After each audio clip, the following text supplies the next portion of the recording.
Magdeline Ramaboea. Welcome to Candid Conversations. Thank you so much for joining me on this episode. This is a series that we're curating this January called 2021 Inspirations. And, January is a time when people want to set their goals and resolutions and, make a commitment to make the new year better.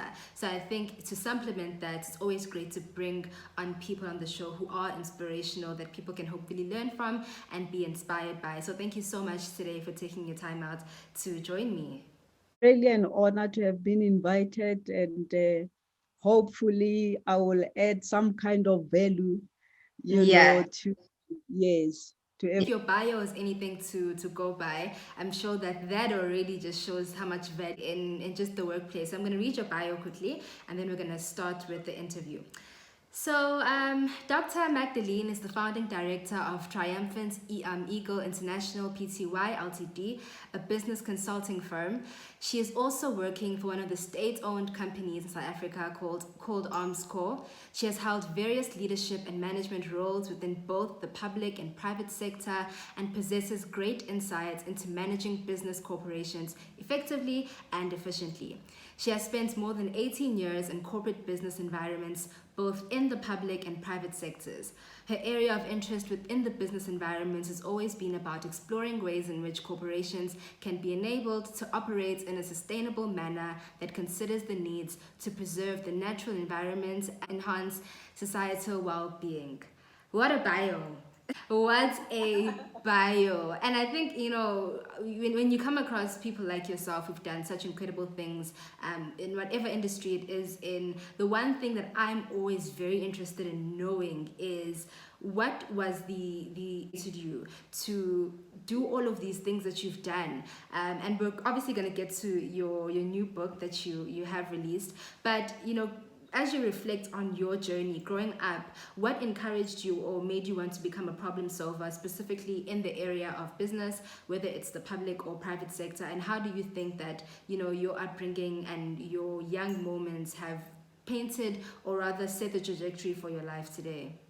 Well, I think for me, growing up in a family of leaders with Yeah. very strong independent mindset, living by the principles of Ubuntu, Yeah. seeing my parents always willing to extend, hand of help and involve in many projects, whether it's at church or within Yeah. the community, and, resolving various, issues or situations that kind of rub off on me to say, as a person, you need to really live, not just exist. And you can really exist when you connect with others, when you partake in assisting in whatever area that needs help. If that is what you can do, please do that. So now in corporations or in business, I think like any other African child, once you complete your first degree, the first thing you want to do is to get a job if you can't start your business right away, so that you can begin to also contribute at home or so. But Yeah. what attracted me mostly, within the corporate world, was that I find that it afforded me the opportunity to grow, to learn from others, to really understand diversity in culture, in different people and how they live, and also challenges within the corporate world afforded me the opportunity, to really begin to research Yeah. about various issues that are there. So coming from a family of people who are always keen to assist in solving issues. So even when I was in corporate, I was Yeah. always on the lookout where I can make a difference, what I can do using skills that I have. More or less, yes. That's incredible. And I think problem solving today is the one characteristic that everyone, whether you're an entrepreneur or just, an employee, needs to have. And specifically within the context, of COVID-19, it's had such a profound impact on so many small to medium enterprises. Some have shut down, some are still recovering in this season. And you dealt a lot with a lot of sustainability within companies. What do you think, small to medium enterprises and entrepreneurs need to take heed of as they try to navigate 2021 within the context of COVID-19 while still being sustainable and adding value, whether they need to pivot or they need to change the way they do things? What sort of mindset should entrepreneurs have going into this new year, even while we still have COVID-19? COVID-19 for me, I think it was really a sharp reminder to the business world as a whole that the business world does not exist in isolation from the society and the natural environment. The importance of understanding how the three work together. So within a company, when you talk about sustainability of a company, it always revolves around how, the society, the natural environment, how is it linked to the sustainability of the company in terms of value creation? So yes, so now if you want your company to be sustainable, you need to understand that there are specific principles or practices or factors that you need to really understand as far as sustainability is concerned. And even when you design your strategy, you must make sure that sustainability matters of your organization are right at the center of your strategy, because sustainability factors is what is going to make your company to be sustainable in a long run. Because you're looking at, within a corporation, you will look at the short, medium, and long-term sustainability. So what I find is that the concept of sustainability within corporations is not really understood. And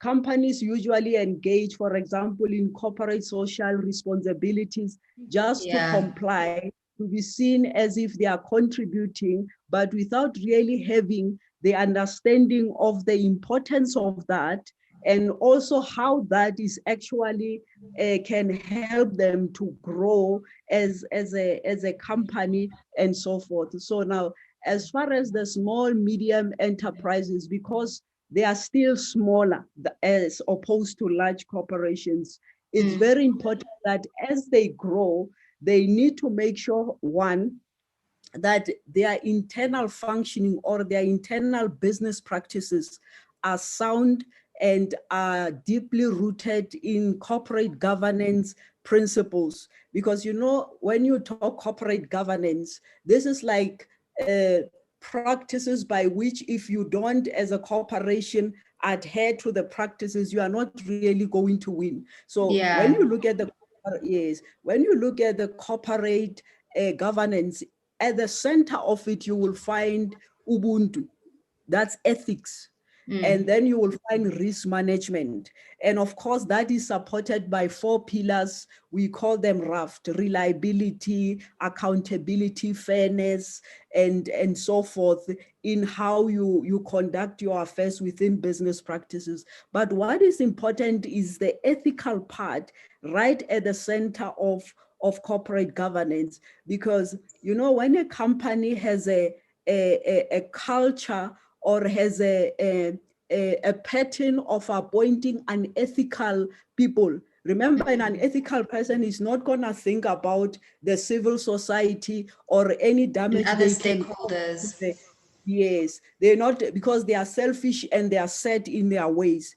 So for small, medium enterprises, what is going to be important as we are resetting, as far as I'm concerned, we are actually resetting clearly. Now we know that we cannot continue to operate the way that we've been operating. So now the COVID-19 pandemic has forced us to restart, to reset our buttons, so that now the direction that we take, we must make sure that we take it understanding that we need to really change the way we function. We need to take the issue of sustainability more seriously, because sustainability will also include, we've witnessed different global warming, yes, because global warming happens when it's mostly the business will contribute more into how the weather or global warming react. So that's why it's very important that when they design their internal strategies, they need to make sure that they link that within their business practices. They really understand what their role, the part and the role that they're supposed to play within preserving the environment and also within the society. Because let's face it, there is no way the business world can succeed without the society, because it is the people who work in the business world. And there is no way that the business world can succeed without the natural environment, because it houses us. Remember, the natural environment include the land, the water, and everything. So how we react and understand the three and integrate it within our corporate strategies is going to be important to move forward. So now, as a small, medium enterprises, you are still small and you want to grow, but then other ways that you grow, you form strategic partnership. But if within your, if within your corporation, things are not sound, within your business practices, there's deficiencies in your governance, you employ unethical people, that is gonna mess up any relationship that you're gonna have with your partners, your external environment.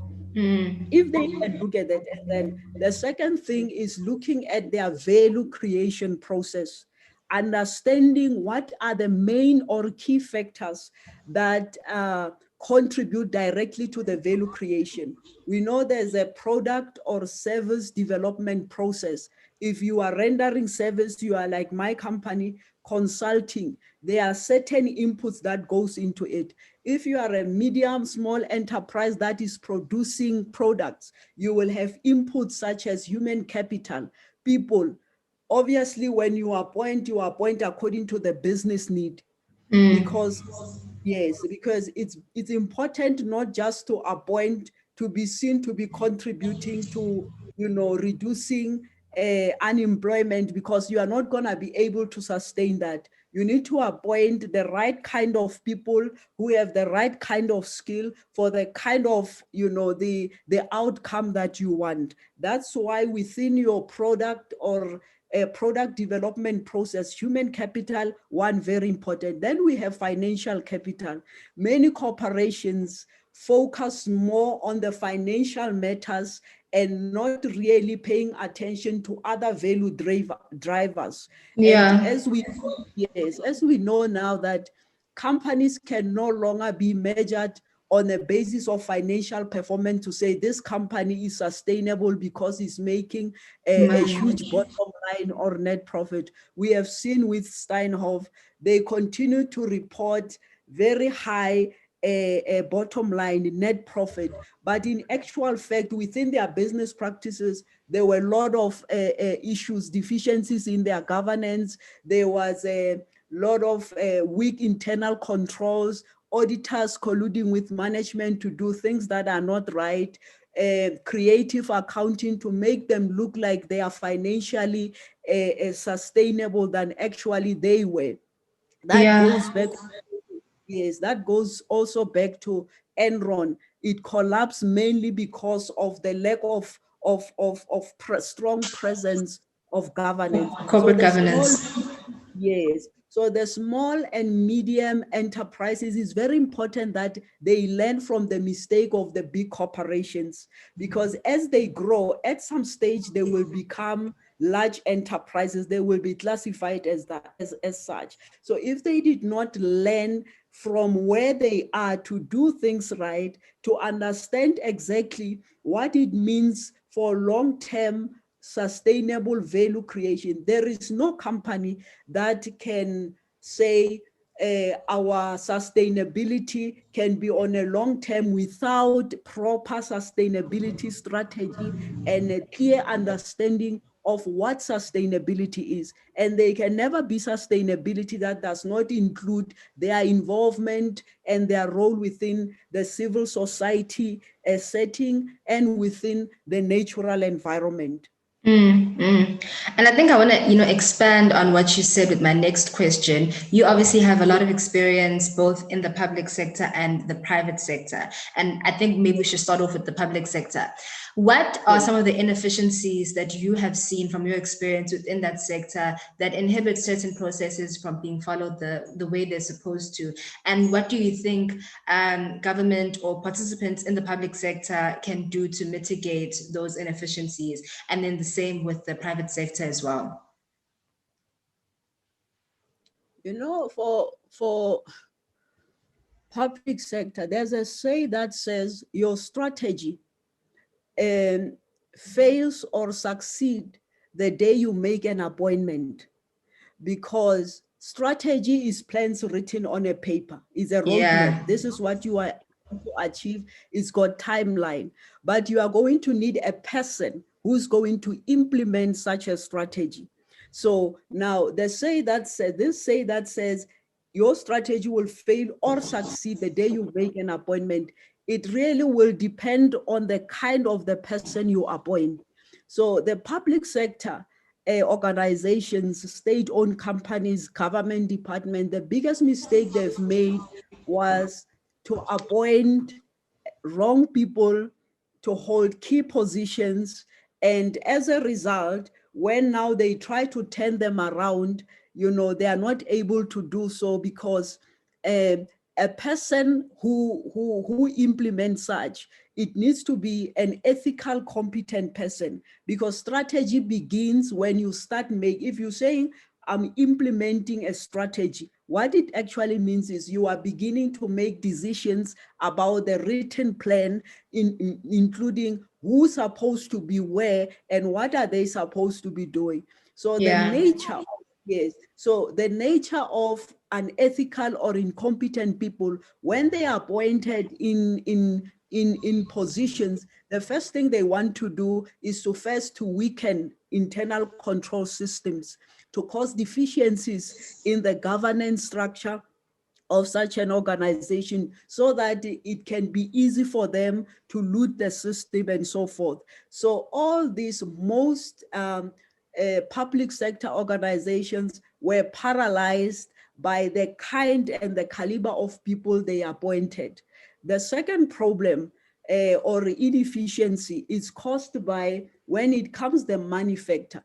As you've noticed, whenever a state-owned company experiences problems, the first thing they do is they need more money. Treasury must give them more money so that they can continue. But here's the problem. You had money. Now you are in this situation where you did not have money. So that corporation is dominated by people who misused those funds. So you go to Treasury, you get more money, it comes to the hands of the very same people. So that's why over the years, they bail them out, but for some reason, they are never able to stand on their feet, because their problem is not financial in nature. Whatever the problem is, got nothing to do with money, because some of them, they would report billions in wasteful expenditure. So if you can report billions in wasteful expenditure, that means you actually have money. Otherwise, you can't be saying I've wasted something that I didn't have. So you had money, you misused it, now you don't have it. You go to the government, you need more money. So why on earth will that company turn around? So that's the second thing. The third thing is the culture problem, because culture of an organization eats its strategy for breakfast, for lunch, and some will say for supper. If the culture of any organization is not right, there is nothing you can get right, and nothing can go right in that. Because if you have a culture, for example, of corruption, incompetence, late delivery, not really paying attention to your stakeholders, all those things will destroy the corporation. You will keep paying salaries, but the corporation itself will not turn around. So they need to first, yes, look at the culture. They need to try not to be so quick to ask for more money, because money attracted wrong people into those organizations. Now they are rooted in that. Because even in some corporation that I worked in, I would find that the corruption there was structural, embedded within department and divisions. So it makes it very difficult for an ethical, because they will usually bring a CEO from outside who is known to be competent and ethical. You get into such operation, you are given a mandate and they say you must turn it around, make it profitable. But how are you going to do that if the human capital, the people that you're supposed to work with you, people that are supposed to implement those strategies, are just not right people with right motive or right intentions to do the right thing? So that is the third thing that causes inefficiencies in whatever effort that they try to do, to turn them around. The question of, how within the public sector there is mismanagement of funds, and it goes back to the human capital within those industries. Do you think that utilizing more people in the private sector to take on things that the government are traditionally supposed to do, like energy or other industries in our country, would be a solution to mitigate the issues that we are experiencing within the public sector? Or do you think that there isn't a capacity for the private sector to maybe take on the jobs within the state-owned enterprises that government is supposed to be doing? That's the tricky one, because remember, yes, because state-owned companies were formed to be vehicles by Of which the course. government, yes, render services to the society. Yeah. So yes, so now because they are failing to do just that, you'll find that there would be suggestions that the private sector can do it. But then let's not forget that even the private sector itself, it's full of corruption. But one thing, yes, but one thing about the private sector, because it's got investors who will be some kind of guide dogs to make sure that their investment don't go down. That's why whatever corrupt activities are not able to be as big as in the public sector. So now if they are taken, if the services that were supposed to be done by a public sector organization like state-owned companies are taken over by the private sector, I think it can be done in partnership, because most, yes, because most capable, competent people who know how, they flee from the private sector to the private sector. They flee from the public sector to the private sector. But for the government to be able to render services and product to the civil society, they need to do that. That needs to be done by competent people who understand that they are doing this for the society. Therefore, they are entrusted with very important task or service to the community. But then I know the unions will have an issue with that, because the private sector won't be able to absorb as many people as they can, as the public sector can. Yeah. And yes, and unions, their main goal is to have as many people as possible employed. So I think in partnership can be done, but with strong emphasis of fixing the public sector. Because if we are going to take the process of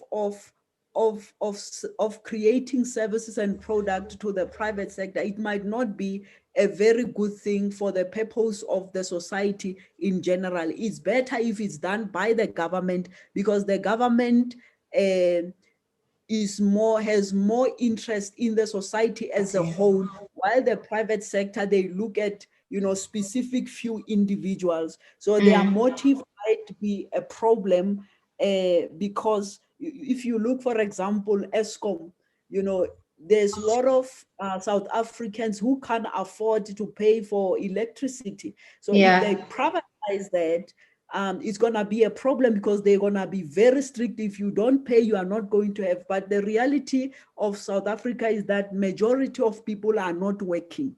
So if you are not working, it's going to be difficult for you to afford, to pay for electricity that is rendered by the private sector.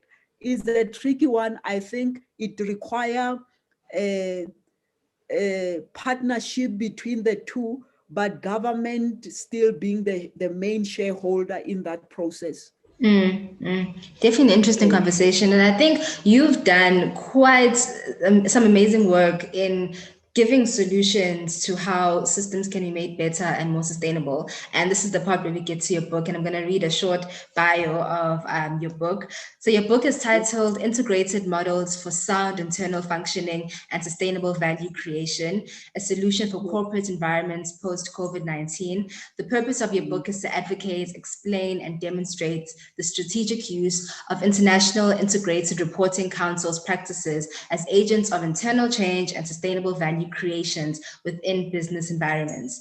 The book comprehensively covers factors that influence corporations' abilities to create sustainable value. My question is, what made you want to write this book, and how do you think corporates and small businesses can use it to navigate the activities of their business in 2021? For being in corporate environments for as long as I've been, and having been involved in a research project that were more concerned with researching about the best business practices that views the society, the business world, and the environment as part of a whole.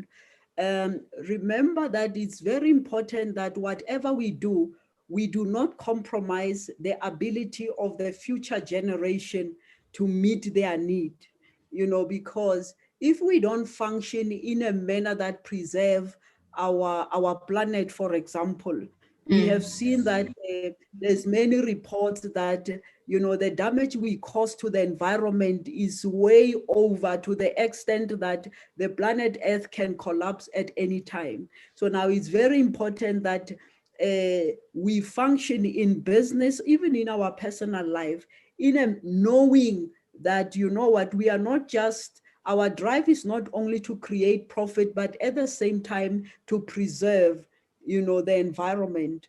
So now, after completing my PhD, because this book, it flows from the PhD.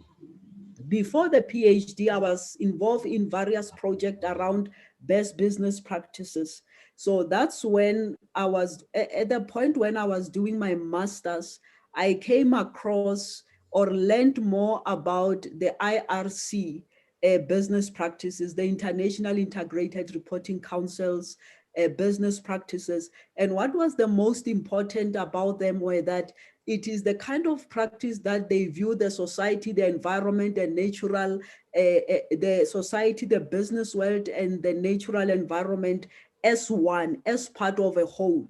So now the IRC, Professor Marvin King, he is the chairperson of that council. So the makeup of that council, the council itself is made up of representatives from the unions, NGOs, public enterprises, country leaders, regulators, auditors. So it's a global cohesion of all those that came together. But why was it formed in the first place? Because of the global crisis, global financial crisis, collapse of many, yes, collapse of many big corporations, then there was a need to, and issues of global warming that resulted in many pandemics like Ebola. Now we are dealing with COVID-19. So this council came together to say, clearly, we need to come together to develop business practices that will be internationally recognized, that will guide corporations to conduct their business affairs in a manner that does not compromise the ability of the future generation, of our kids, our grandchildren that are coming, to meet their own needs. So now that was during my master's. My master's, I had to do, it was a thesis of a limited scope. So there wasn't much that I can do with it. So then I said to myself, it's always been my interest to say, how can corporations be enabled to function properly, considering all these matters of sustainability. Then I decided that on my doctoral, I'm going to take up full research on these practices. And then from there, I'm going to develop a model because they are still not so popular, but I know that all companies that are listed on the Johannesburg Stock Exchange, it is mandatory, they are obligated that they must have adopted the IIRC practices. So when they file, yes, so when they file their annual reports, their annual report must say integrated report. Annual reports of companies, they are called corporate annual reports, but some of them find that they are saying they call it integrated reports. So a company can only call its annual corporate report integrated report if they have officially adopted the practices of the IRC. Yes, so yes. So now in my PhD, that's when then my study was based on Armscor, DINEL, and CSIR. Because if you check, DINEL has already adopted these practices, the IRC practices. Their annual report is called integrated report. But we know that it is in a very big state, in a very bad state. So one can argue and say, but if these practices can be sufficiently address issues within corporations, why then companies like DINEL adopted them, but yet they are unsustainable? But if but when you read their report, you will find that as much as they have adopted this, you will find that they are clearly able to explain how they create value. They are able to clearly explain how they function within their business practices. But the problem is they also report that the reason why they are in the state that they are in is because of a lot of corrupt activities that were there, weakened internal controls, deficiencies in their governance. So there's a whole lot of things that has hampered the effectiveness of these practices. So that's why I always advise that if you are going to adopt these practices, don't do it ceremoniously. Ceremoniously, appearing, yes, because because these practices are strongly rooted in governance. So whenever a company says we've adopted them, the stakeholders automatically they become attracted to it because they think that that company is actually sustainable, because the business practices of IRC are very effective if they are implemented by ethical and competent managers. But you'll find that many companies, they adopt them just ceremoniously so that they can be able to file their report at the stock exchange if they are listed, or to appear as if they know what they are doing. But when you check, what they say they do is not in practice what they do. So that is ceremonial adoption of them. And then there is substantive adoption of them with real meaning to change the way you function, with real meaning to change the way they function. So there's been many companies that adopted them substantively, and they report wonders about how they help them, one, to be able to streamline their business practices, to clearly understand their value creation process, and also to understand their stakeholders internally and externally, and many more benefits. So now in my PhD, I gave background first about the state of these practices globally. So almost every country globally has adopted them at the country level and at the corporation level. And then I decided then that I'm going to develop a model that will explain, each part of principle, because the practices of the IRC, it's three-part. It first has what we call guiding principles. Guiding principles, yes. In a company, you will call them corporate values. They will say teamwork, excellence, and whatnot, whatnot. It has its own guiding principles. It's got its element, like your business models, your governance, how you should be designing your business model, how you should be able to understand what goes into your business model. And it's got capitals. Capitals are used for value creation, natural capital, human Human, capital, financial, yeah. yeah, all of those, they explain them. So the model of okay, on the PhD, I researched about that, but the model was based on Denial, CSIR, and Armscor. So now when I got feedback from examiners of my PhD, they said this model is actually relevant to any enterprise, and the way, because it's a conceptual model, is based on these principles. Modify this model, streamline your whole thesis, write a book that will explain what you are saying there and what the purpose of the model was. So seeing that, it's always been my wish to contribute in enabling corporations to operate sustainably. Then I took that opportunity. That was now happened. Yes, that happened during hard lockdown. Then I thought to myself, you know what? We are faced with this pandemic, and I'm here as a professional, a researcher.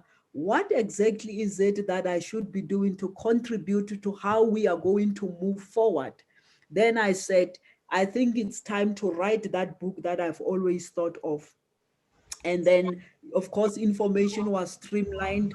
I quoted people like the late Dr. Mandela, his way of thinking and seeing how we should be operate. I've quoted people like Oprah Winfrey on issues of integrity, and also our president specifically on a quote when he was saying that as South Africans, we need to clean South Africa of corruption so that we make it more attractive to the investors internally and externally. So the book itself, it gives an overview of what corruption does in a country, in a company, and so forth. And also it talks about what can we do to address those problems. But because, yes, but because it's in the business world, the title integrated model for sound internal functioning, this is now a solution for how you should be practicing, how you should be conducting your business affairs within your business practices. It also has your governance framework. When you say governance, what are you looking at, and what are the component parts of it? And in a simplest way to explain how the outcome of your value creation will look like if you take this approach, if you take that approach. And then the last part, sustainable value creation. It was deliberately written. It's important to create value that can be sustained, not something that tomorrow you have to start over every time, because you never builded your business foundation in a manner that you continue to grow while you also contribute to the society and also to the environment. So now this book I wrote it to say, this is my small contribution to the corporate world, given the number of years that I've spent in corporate environments, plus more than 18, 19 years, and also, taking from many other qualifications that you've seen that apart from university degrees, I've also done a postgrad in business and international postgrad in corporate governance, because I said to myself prior, as I was thinking that I was going to write a book, I said to myself, you need to be well informed when you do something and look at all, angles, so that it Yeah. has. Yes, by profession, I'm a strong finance person and a certified accountant. But that did not really work much for me because I believed there is so much that I can do, So now that's when I began to expand my expertise and begin to develop myself in many other different areas. So this model, the model of my book is quite comprehensive, and it comes from a very well-informed a position, and the main purpose of it is really to assist any corporation, regardless of its size or legal formality, whether it's a proprietorship, whether it is a partnership, whether it's a large company. The principles that are in this book are basic. It's basically saying, let's go back to the basics. We have lost our basics. We are now covered with a lot of corporate sin, a lot of greed. We no longer live by the principles of Ubuntu. Whatever we do, we are motivated by money, and money is not what is going to help us to be a better society or even to better, our planet or our environments. So basically, it's really about that. Oh, that's incredible. And for people who want to know what the book looks like, it's actually right behind you, right? If I'm not Yes, mistaken. yes. Yes, yes, that's the book, and I hope that people go out and get the book. Because I think as you were talking, the book, yes, might be aimed at big corporations on the JSE, but to think of your everyday young entrepreneur who is maybe operating their business in a township or rural area, those are really principles that they can integrate in their businesses. Because sometimes as a, because as a young entrepreneur, I often engage with peers of mine who have started businesses, and they take for granted implementing sound business practices before the business even expands, because it gets harder to create corporate values in your strategy when you have 100 clients and 50 employees. So for the smaller entrepreneur who wants to read your book but may be intimidated by the jargon, or the magnitude of it, how can they take those principles and condense it into where they are starting at this point in time? I always say that aim big. You might have started small, but you must expand your vision to say, I've started here, but I'm not going to be stagnated here. But Yeah. for you to be able to move, you need to now to begin to tap into how where you want to go functions. So the book itself, it's really relevant for anyone and any company. But I think because, as you say, small entrepreneurs or small companies, they don't invest much in a bigger in business practices. They just, but this book will help them to open up their mind to say, if I want to see my company listed on a stock exchange one day, this is the roadmap that I'm supposed to follow. Because if you can master, or if you can get your internal business practices sound, you will find that when you try to get bigger investors into your company and you begin to show them how you are functioning and your understanding of value creation, there is no way they're going to say no to investing in your company, because they can see that you are a visionary leader who's not thinking only small, who's thinking, very big. So it will help them to set up a tone for where they are going, and also to have a broader understanding of what makes a sustainable and a successful business. So using this as a small, they should actually be the target market that actually takes it up. Because even because of years, even after the pandemic, I can I can almost predict that even the way small medium enterprises function, there is gonna be some kind of adjustment in the legislation, in governance and principles, because governance is relevant everywhere. Nobody, whether you are a small or a big company, you need to have ethical people who understand what risk management is, what you need to be doing, because many companies sank during the pandemic because they did not do their risk, because if your risk management strategy is effective, it's able to pick you up when trouble comes. You've already predicted, you've already have systems in place for if something happens and we are disturbed in how we've been doing things, this is the road that we can take. And also for small, medium enterprises, they should consider adopting what we call a flexible strategy. Flexible strategy is the kind that is able to adapt to whatever changes that you face. But in order to understand how to adapt, you need business or practices that are in the book to know what they are and how do you use them to keep growing. Because you don't be thinking to yourself that as long as I'm getting something in and I'm able to just pay my rent and pay few people that work for me. That's the thing. How you think, it will determine where you will be in future.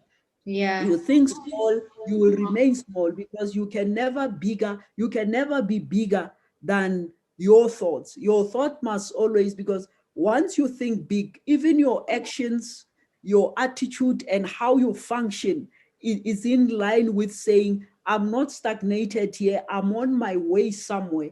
But when you are on your way somewhere, along the way, you need to learn what are things that will get me there. And this book and many other are just what you, yes. Yeah. No, How can people get your book or even get in contact with you?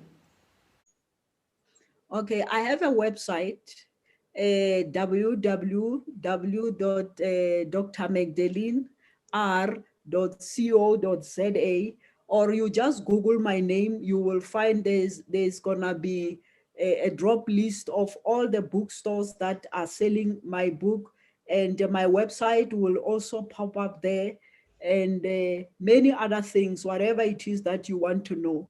And within my website, there's a bio page. If you want to know more about me, information is there about me.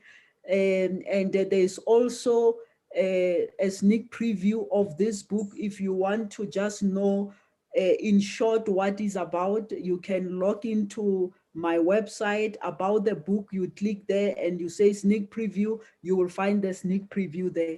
And also within the website, there's a shop page. There you will find links to Amazon, Barnes and Noble, and many other bookstores where this book is available. yeah. We definitely will leave all that information in the description box so people can go to those actual links and get your book. Before I let you go, I have one final question, Doctor. My question is, as the world evolves, as we integrate technology into our daily lives, and as the needs of, the external and the internal world of business and civil society change and evolve, how do you think business practices need to be integrated with every single evolution, from technology to the change in consumer demand to changes in government policy? And how do you think business practices can be the pillars with which we conduct all of those changes, so that we ensure that no one is left behind and businesses can operate at their optimum level to ultimately create value in society. Business practices, I think over the years they've evolved. The IIRC practices, it's an evolution in business practices. One can say it was a revolution in business practices, because previously business practices were more about finance kind of thing, how to make more money and all those things. But then because of global financial crisis, companies collapsing, then we needed to shift our focus from money to comprehensive or inclusive, enlightened business approach. They call it integrated approach. So business practices will always be applicable, whether in technology or manual way of doing things.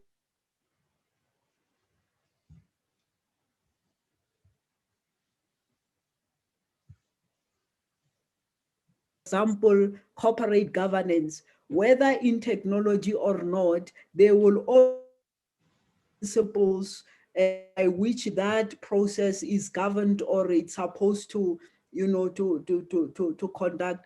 What is important is that one in business needs to keep updating their knowledge as much as technology evolves and changes. Even business practices, what you used to know is no longer there. It evolved to something else. You look, for example, King report. It was King 1, King 2, King 3, King 4.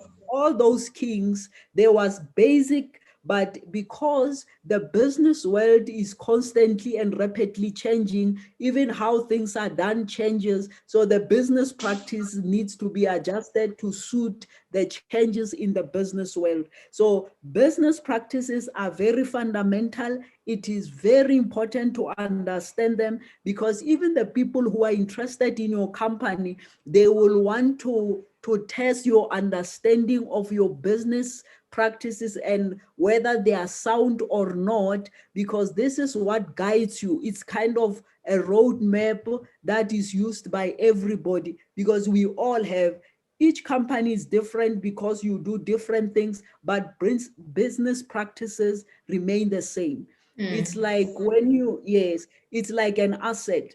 Whether a definition of what an asset is, it doesn't change. It's an accounting principle. Yes, it doesn't. Even business practices, they will always be applicable.